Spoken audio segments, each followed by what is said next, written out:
Hello गुंडो, I hope you guys are doing wonderful. Exam करीब आ रहे होंगे, थोड़ा थोड़ा डर लग रहा होगा, तो यहाँ पे उसी के लिए मैं आया हूँ।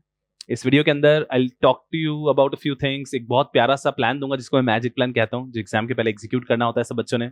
उसके अलावा हर वो बच्चा जिसके दिल में ऐसा लग रहा है कि एग्जाम करीब आ रहे हैं और सर एकदम ऐसा धक धक सा हो रहा है, एक बार बात करने का मन है, इस वीडियो के कमेंट में anything that you want to ask you can ask today tomorrow.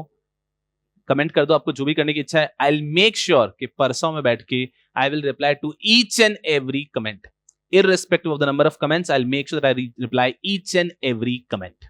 ठीक है गुंडे, तो just make sure अगर आपको लग रहा है कोई भी चीज है, कुछ पूछना है तो पूछ लो, कुछ पूछना नहीं बस हाय हेलो करना है तो हाय हेलो कर लो, कोई चिंता की बात नहीं है। इफ यू जस्ट वांट के सर बस पढ़ाई ठीक चल रही है बस थोड़ा सा डर लग रहा है, बस ठीक है, I wish you the best in the comment section, कोई परेशानी की बात नहीं है। But if there is anything that you want to ask to me you can comment below this video and I'll make sure that I reply to each and every one of you. ठीक है गुंडे, अब कैसा होता है, कुछ बहुत खास चीजें हैं जो I thought I talk to you कि जैसे जैसे एग्जाम करीब आता जाता है ना, ऐसे समझो कि जब भी एग्जाम क्लियर करना है हमको तो इट्स ऐसे for example 100 students are preparing for the examination from day 1।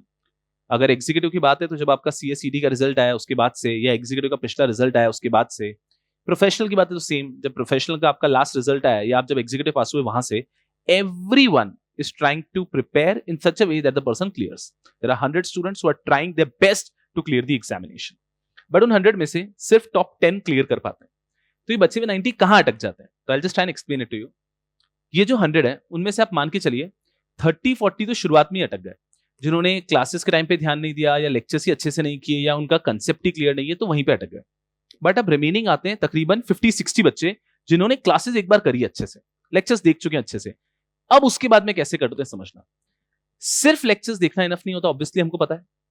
Lectures के बाद में जो हमें प्रिपरेशन करनी है, जो हमें सेल्फ स्टडी करनी है, कुछ बच्चे इन 60 तक तो आ जाते हैं, लेक्चर्स अच्छे से कर लेते हैं, बट उसके बाद में सेल्फ स्टडी के टाइम पे कोलैप्स हो जाते हैं। तो आप समझो कुछ 25-30 बच्चे यहीं रह जाते हैं जिन्होंने सेल्फ स्टडी की ही नहीं है, सिलेबस खुद से पढ़ के ही नहीं हुआ है। अब आते हैं एंड के 30 किड्स, 100 में से 30 वो जिन्होंने क्लासेस भी अच्छे से की है और सेल्फ स्टडी भी अच्छे से की है, बट अनफॉर्चुनेटली 30 क्लियर नहीं होते, क्लियर होते हैं सिर्फ 10। अब ये मेन इंपॉर्टेंट बात है कि उन 30 में से कौन से 10 क्लियर होते हैं, बहुत अच्छे से इस वीडियो को सुनना। उन 30 में से टॉप 10 में आने के लिए हमें दो चीजों का ध्यान रखना है। Last 1 month of the examination, इन 30 में से 10 कौन से क्लियर होते हैं जो लास्ट 1 मंथ के अंदर कोलैप्स नहीं होते हैं, कॉन्फिडेंट रहते हैं, and then during the 3 hours of examination भी कॉन्फिडेंट रहते हैं। तो इन 30 में से 10-15 बच्चे वो रहते हैं जो एग्जाम के लास्ट 1 महीने में ही हैंडल नहीं कर पाए, कोलैप्स हो गए, अपना कॉन्फिडेंस हैंडल नहीं कर पाए, कुछ प्रॉब्लम आ गई उसको हैंडल नहीं कर पाए, एक दिन पढ़ने बैठे और कोई चीज याद ही नहीं आ रही थी, पैनिक हो गए, ये वो बच्चे हैं। You have to understand that this happens with every single student. So you don't have to collapse there. ऐसा पूरा कॉन्फिडेंस को कोलैप्स मत होने दो। Make sure you tell yourself this happens with everyone. You have to just get back. There can be one bad day, but you should not have that having ऐसा उस बुरे दिन का, it should not have a ripple effect on the remaining days. तो make sure if you're having a bad day, it's perfectly okay. Next day office तूफान तरीके से भिड़ना है। 30 में से होगा 15 बच्चे जो ये भी हैंडल कर लेंगे, बट फिर कुछ बच्चे होंगे जो एग्जाम के दौरान वो 7 दिन का, वो 6 दिन का, वो 4 दिन का, वो 3 दिन का प्रेशर हैंडल नहीं कर पाएंगे। If you are one of them कि अभी तक भाई मैंने सर पढ़ाई की अच्छे से, ठीक है, बट अब डर लग रहा है, this is the time that you have to believe that you are in the top 30. In top 30 से टॉप 10 में आने की जो फाइट है ना, ये बहुत जटिल है। अरे बहुत सारे बच्चे जो पढ़ ही नहीं रहे, जिन्होंने क्लासेस ही कंप्लीट नहीं की है, वो सब ऑलरेडी बहुत स्ट्रगल कर रहे हैं। लेकिन if you are in the top 30, then trust me, confidence is the only key that you need to have. आपको कुछ इस तरह से बताता हूं, आई हैव सीन, सब लोग बहुत प्रेम से सुनना, क्योंकि हो सकता है कोई बच्चा जिसके लेक्चर कंप्लीट नहीं हुए हों और वो भी वीडियो देख रहा हो कि नहीं सर जैसे क्या मैं दिसंबर में अच्छे से फोड़ सकता हूं। बहुत अच्छे से मेरी बात को सुनना। इतने समय से आई एम सीइंग स्टूडेंट्स ना, तो at times I have seen students like ऐसा, एक रिविजन हुआ है, फोड़ दिया, cleared both groups, even got a rank एक रिविजन के साथ। रेयर है, चेरी पिक डेटा होगा, बट संभव है। And a lot of students जिन्होंने बस लेक्चर्स खत्म किए, एक बार रिविजन किया, एग्जाम में गए, फोड़ कर आए। Ideal revision that we suggest is 3, जो अगर आपको 2.5-3 महीने का समय मिला है तो आप कर भी सकते हो। लेकिन I am telling you, I have seen a lot of kids, lectures complete हुआ, एक रिविजन किया और एग्जाम दिया, फोड़ कर आए। At the same point of time there are lot of kids जिन्होंने बहुत पहले पढ़ लिया, लेक्चर्स कंप्लीट कर लिए, 3-4 रिवीजन किए हैं, फिर भी एग्जाम क्लियर नहीं कर पाए। तो क्या जितने नंबर ऑफ रिवीजन है वो डायरेक्टली प्रोपोर्शनल है to clearing the examination? Usually, generally yes, but not necessarily. ठीक है, तो अगर आप अभी पढ़ रहे हैं, ये आपका पहला रिवीजन है या दूसरा है, ये मैटर नहीं करेगा। आपको बस खुद को ये समझाना है दैट ये करने के बाद में भी when you are writing the exam, आप इस प्रकार से समझो कि जब आपकी कोई कॉपी चेक करेगा, उसको थोड़ा ना पता है आपने कितने रिवीजन किए हैं, वो तो बस आपके आंसर्स की क्वालिटी के बेस पे जज करेगा। तो अगर कोई व्यक्ति डर डर के बहुत सारे रिवीजन भी कर रहा है, उससे बेहतर है कि आप प्रेम से जो अभी आपके पास समय है उसमें एक बहुत बेहतरीन रिवीजन करके एग्जाम में चले जाओ। If you will be able to recall the points, if you have done enough writing practice, तो एग्जाम में बहुत प्यारा आंसर निकल के ही आएगा, निकल के ही आएगा। सो उस प्रेशर में मत रहो कि हमने कितनी बार पढ़ा है, कितनी बार नहीं पढ़ा है। It really does not matter and I have seen it time and again. आप इस टाइम से देखो कि आपके पास कितना बचा हुआ समय है और उसको आप कैसे यूटिलाइज कर सकते हो। That is it, that is it. आपको पता ही नहीं ना कि बाकी बच्चों की प्रिपरेशन कैसे, and it does not matter कि बाकी बच्चों की प्रिपरेशन कैसी है। आप बस ये देखो, मैं बताऊं सिंपल, अगर गोल्डन रूल दूं एग्जाम क्लियर करने के लिए, सिलेबस 100% कवर होना चाहिए। आपने कोई चैप्टर, कोई टॉपिक छोड़ना नहीं चाहिए। एंड एग्जाम में आपने 100 मार्क्स का पेपर अटेम्प्ट करके आना है, बात खत्म हो गई, बाकी चीजें छोड़ दो। फिर आपने उसको 50,000 बार पढ़ा है या 5 बार पढ़ा है, ये मैटर नहीं करेगा। ईमानदारी से पूरा सिलेबस करके जाओ, और अगर आपने शांत मन से उसको हैंडल किया है, ट्रस्ट मी, रिकॉल हो जाएगा। आप बहुत ज्यादा रटने के पीछे मत भागो। अगर आपने प्रेम से, शांति से उसको बैठ के पढ़ा है और एग्जाम में जाओगे, रिकॉल हो जाएगा, 100% रिकॉल हो जाएगा। सो आप अननेसेसरीली अपने दिमाग में एक डर मत क्रिएट करो कि वो कैसे हैंडल होगा। और एग्जाम के 7 दिन को कैसे हैंडल करना है वो तो मैं बताने ही वाला हूं ना अभी, वैसे भी। तो द मोस्ट इंपॉर्टेंट की इज, आपके पास जो अवेलेबल समय है उसमें you just give your 100% and the result will surprise you.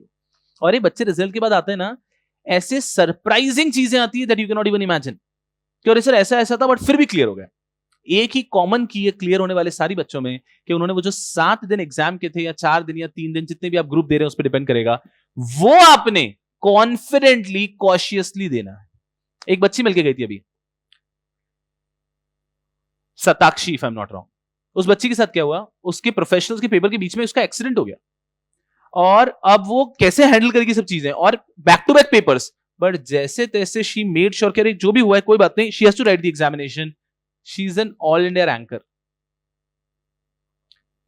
अब एग्जाम के एक दिन पहले उसका समय तो बहुत ज्यादा उसमें चला गया ना, फिर कैसे क्या? बाकी बच्चे तो बहुत ज्यादा रिवाइज कर पाई, तो बहुत कम रिवाइज कर पाई, कैसे क्या?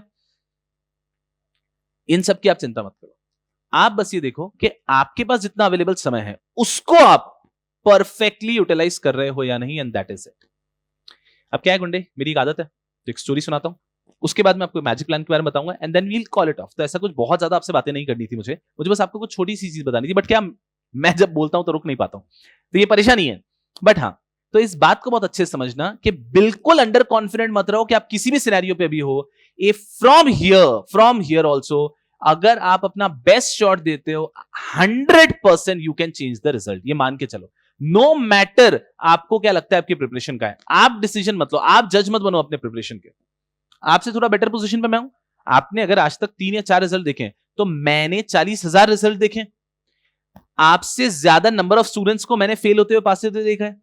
तो दी odds at this juncture is just have faith in your preparation. अभी जो बचा हुआ समय उसमें अपने सब्जेक्ट को अच्छे से रिवाइज करो और एग्जाम पे भिड़ जाओ। आज से अगर आप अपना ऑर्गेनाइज, कॉन्फिडेंट माइंडसेट भी रखते हो, you have the potential to change your result. Just remember this thing. बिल्कुल मत सोचो कि टाइम निकल गया, कुछ भी हो चुका है। अच्छे से पूरे सिलेबस को एक बार गो थ्रू किया, एंड एग्जाम में 100 मार्क्स का पेपर लिख कर आए, बस ये चीज करने मात्र से आपके पास होने की संभावना बहुत बहुत बहुत बढ़ जाती है। आपको एक ऑड्स बताता हूं ऐसा, every second person who right 100 marks का पेपर क्लियर द एग्जामिनेशन। समझ में आ रहा है? तो जो बच्चे 100 मार्क्स का पेपर लिख कर आते हैं, उनमें से 50% बच्चे पास हो रहे हैं। तो आपके ऑड्स कितने अच्छे हो चुके हैं। जहां रिजल्ट 10, 15, 20% का आता है, आपके लिए 50% हो जाएगा रिजल्ट, अगर आप बस पेपर कंप्लीट करके आ रहे हैं। कॉइन फ्लिप वाली बात हो जाएगी, हेड टेल्स जैसा। बस अगर आप पेपर कंप्लीट करके आ रहे हैं, एंड देन आप उसमें कचरा तो नहीं लिखोगे ना। इतना अगर आप पढ़ रहे हो, एक बार भी ईमानदारी से पढ़ के जा रहे हो, तो you will write relevant content. But what is very important is to have faith in your preparation, to be confident. हो सकता है कोई व्यक्ति 15-15, 16-16 घंटे पढ़ रहा हो, लेकिन अगर उसके अपने प्रिपरेशन पे भरोसा नहीं हो रहा है, तो वो एग्जाम में डर जाएगा, वो नहीं कर पाता है। You need to have faith on your preparation. खुद को just tell it to yourself, भाई मैं क्लियर कर दूंगा, मैं फोड़ देगा, जो होगा देखा जाएगा एग्जाम में, मैं फोड़ कर आएगा. पेपर डिफिकल्ट आ जाए तो you should be double happy. देखो पेपर इजी आएगा, मैं बहुत बार इसको क्लास में बता चुका हूं. इजी पेपर में थोड़ा सा लक फैक्टर आ जाता है, पर अगर पेपर डिफिकल्ट है, आपने पूरा पेपर सिलेबस पढ़ा है, you will write some relevant content there. कोई सरप्राइज क्वेश्चन भी आ गया तो प्रेजेंस ऑफ माइंड चलाओ. जहां बच्चे पैनिक कर रहे हैं, प्रेजेंस ऑफ माइंड से जो भी रेलेवेंट टॉपिक आपने उस टॉपिक से रिलेटेड पढ़ा है उसको लिख कर आए. अरे बेटा जी, you will kill it in the examination.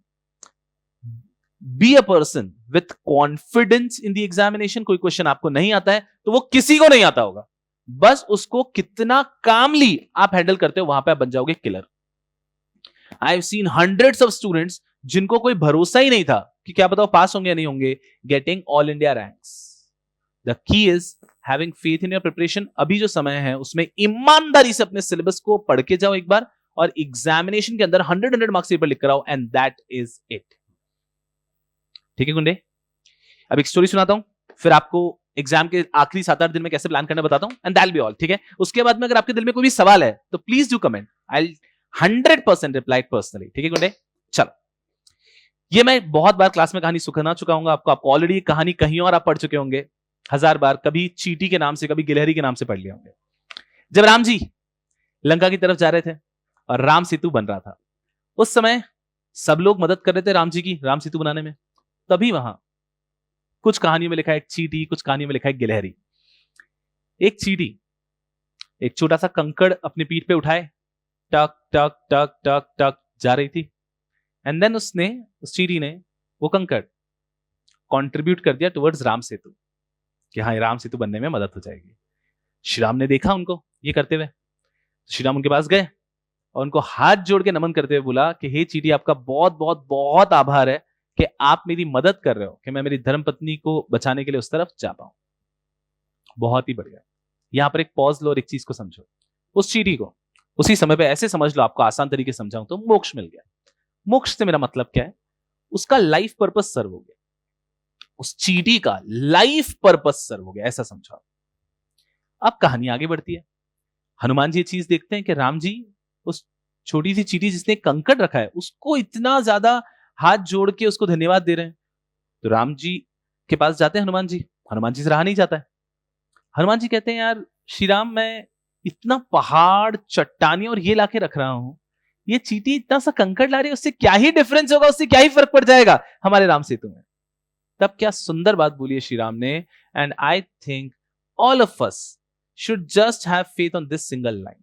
इसके भरोसे हमारा ये पूरा जीवन चल जाएगा.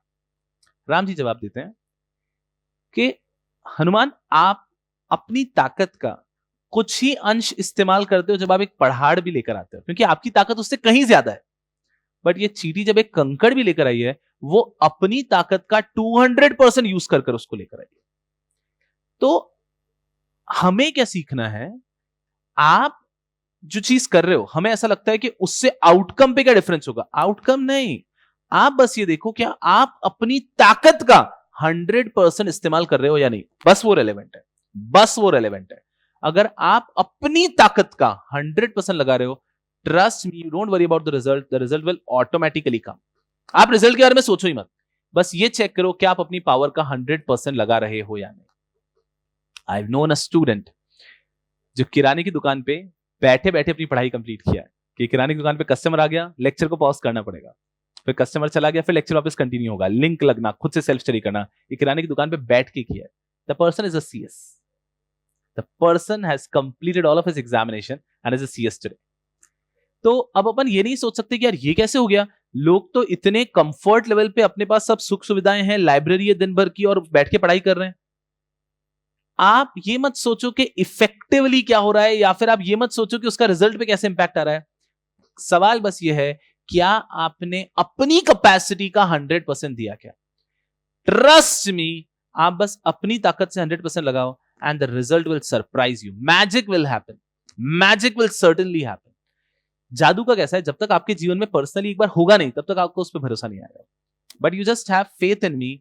Miracles do happen every single day. Miracles do happen every single day. आप बस अपनी ताकत का 100% देके देख लो, बात खत्म. And the result will surprise you. ऐसा कुछ रिजल्ट आएगा जो आपने कभी इमेजिन नहीं किया होगा. So just at this juncture also, just make sure that you're giving your 100% for the examination. बात खत्म, बाकी सब छोड़ दो. ठीक है गुंडे?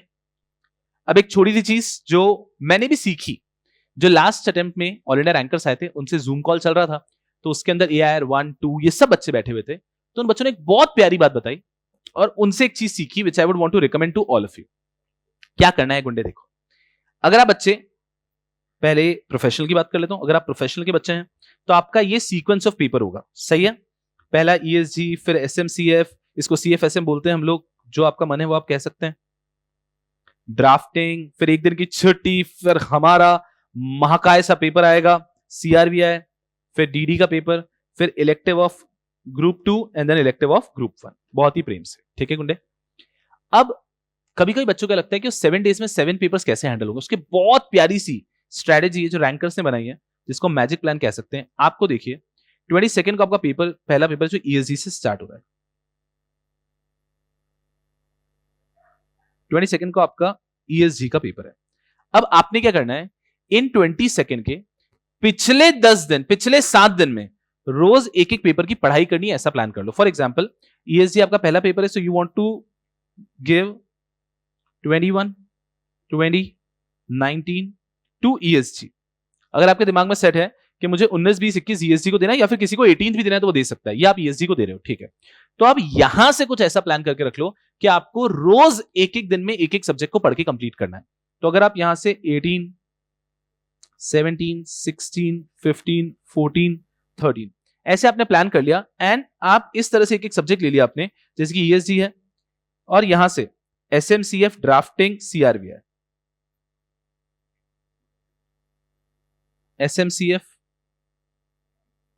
Drafting, CRVI, DD, IBC, CSR, और आप 13th से भिड़ गए. बहुत अच्छे समझना. और आप इसमें अपने हिसाब से एडलेस कर सकते हो. किसी को लगता है कि मुझे यहां पे CRVI के लिए 2 दिन रखने हैं, तो वो 2 दिन रख सकता है. आप अपने हिसाब से थोड़ा मॉड्यूलेशन कर सकते हो, but you make your own magic plan. And then जो आपको पढ़ना है, आपने 12 तक पढ़ लिया, फिर आपने 24 आवर्स में, एक दिन में CSR पूरा पढ़ के खत्म कर लेना है. बिल्कुल सही है. फिर एक दिन में IBC पूरा पढ़ के खत्म करना है, फिर एक दिन में DD पूरा पढ़ के खत्म करना है, फिर एक दिन में CRVI पूरा पढ़ के खत्म करना है, एक दिन में ड्राफ्टिंग पूरा पढ़ के खत्म करना है, एक दिन में SMCF पूरा पढ़ के खत्म करना है, फिर ESG के लिए तो you can have 3 days and you right the paper. Now understand very carefully.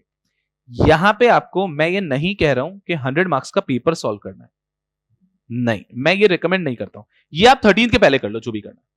मेरे इस मैजिक प्लान में 100 मार्क्स का पेपर प्रिपेयर करना नहीं आता है. कुछ बच्चे इस समय पे गलतफहमी क्या कर लेते हैं कि इस समय पे हमको एक एक पेपर देना है डेली. नहीं, एग्जाम के लास्ट 7-8 दिन में आप कुछ नया कंटेंट देखने की कोशिश मत करो. आपको जो पेपर सॉल्विंग करना है, आपको जो टेस्ट पेपर देने हैं, वो आप इसके पहले दे दो.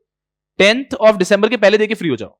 ये जो मैजिक प्लान है, इसमें तो आपको सुबह से रात तक एक सब्जेक्ट पूरा पढ़ के याद करके खत्म करना है, जैसे अगले दिन पेपर हो.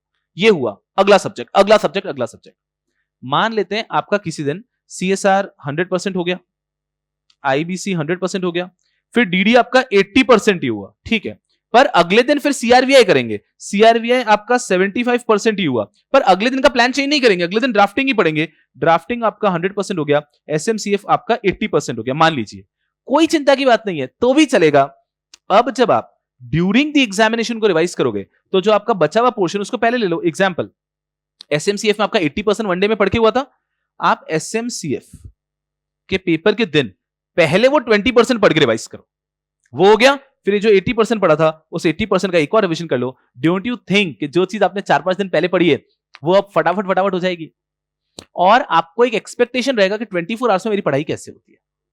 अरे ये जादुई तरीका है. Trust me, rankers have done it and it is a proven formula. ये अगर आपने कर लिया तो एग्जाम के एक दिन पहले वाला जो टेंशन होता है वो नहीं होगा, बिकॉज आपको एक प्रैक्टिस है कि कैसे एक दिन में पूरे सब्जेक्ट की पढ़ाई की जाती है. और अगर कुछ बच भी जाता है तो कोई चिंता की बात नहीं है, बिकॉज अब जब एग्जाम के एक दिन पहले आएगा तो पहले उस बचे हुए पोर्शन से शुरू करेंगे, वो हो गया. फिर जो पढ़ा हुआ है वो तो फटाफट हो जाएगा and will be all relaxed. This is a magic thing to do. अब जिस बच्चे का एक ही ग्रुप है तो वो 2-2 दिन ले सकता है एक एक सब्जेक्ट के लिए. ऐसा मैजिक प्लान बनाओ. एग्जीक्यूटिव का बच्चा है, सेम प्लान आप बना सकते हो एग्जीक्यूटिव के लिए. ठीक है, JIGL के लिए पहले रखा, उसके पहले capital market, company law, ECIPL, setting up, tax law, CFM, both group वाले बच्चे 7-8 दिन में पूरा पढ़ना है, एक दिन में एक सब्जेक्ट। आप रिजल्ट के बाद 100% you'll call me and tell me कि अरे sir this has made a radical different during the 7 days of the examination. So just make sure that you follow this. जिसका एक ग्रुप है वो 2-2 दिन रख सकता है ना, फिर यहाँ पे 1.5 दिन 2-2 दिन रखो। यहाँ पे मैंने बताया 10th of December के बाद कोई नई चीज नहीं पढ़नी है, पेपर सॉल्विंग कुछ नहीं करना है, जो करना है उसके पहले करना है। 10th के बाद में आप अच्छे से पढ़ो, अगर आपको लगता है आपकी राइटिंग प्रैक्टिस वीक है तो 2-2 3-3 क्वेश्चन लिखो, बट नई चीज को 10th December के बाद पढ़ना नहीं है। आपके दिमाग को शांत रहना बहुत जरूरी है। Are we getting a fair idea? अब ये बहुत खास चीज थी जो मैं चाहता था कि एग्जाम के पहले आपसे बात कर लूं। I will come again and I will talk to you before your first paper also. तब मैं ज्यादा बात करूंगा कि एग्जाम के 3 घंटे में किन चीजों का ध्यान रखना है, but you have faith in me. आप अगर ये फॉलो कर लिए तो आपको एग्जाम के 7 दिन का टेंशन नहीं रहेगा। अगर एग्जाम के 7 दिन के पहले आपने 7 दिन वही चीज रेप्लिकेट कर दी है and you are able to do well, तो आप एग्जाम में भी उसको बहुत प्यारे ढंग से कर लोगे। बच्चे क्या करते हैं, पहले तो एक सब्जेक्ट को लंबे लंबे समय तक पढ़ते हैं और फिर एकदम से एग्जाम के दिन पहले, जब एक दिन पहले उसको 9 आवर्स में 10 आवर्स में पढ़ना होता है, तब नहीं पढ़ पाते हैं। बट अगर वही चीज आप एग्जाम के कुछ दिन पहले 14-15 आवर्स में भी पढ़े हो तो एग्जाम के एक दिन पहले वो आप 9 आवर्स में आराम से पढ़ लो। ठीक है गुंडे? इसके बाद में आपको, अगर ये आपने कर लिया तो बस एक चीज और ध्यान रखना है कि एग्जाम के 7 दिन में 3-3 घंटे को कैसे हैंडल करना है, and I will make sure कि आपके एग्जाम के पहले मेरा वीडियो या ऑडियो नोट आप सब तक पहुंच जाए। So stay relax about that also. ठीक है गुंडे?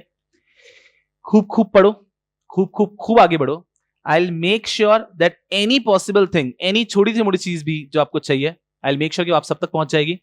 Anything that you guys need, कोई भी चीज आपको लगता है कि सर हमें इस चीज की चिंता हो रही है, you do comment. I will make sure that I reply each and every one of you.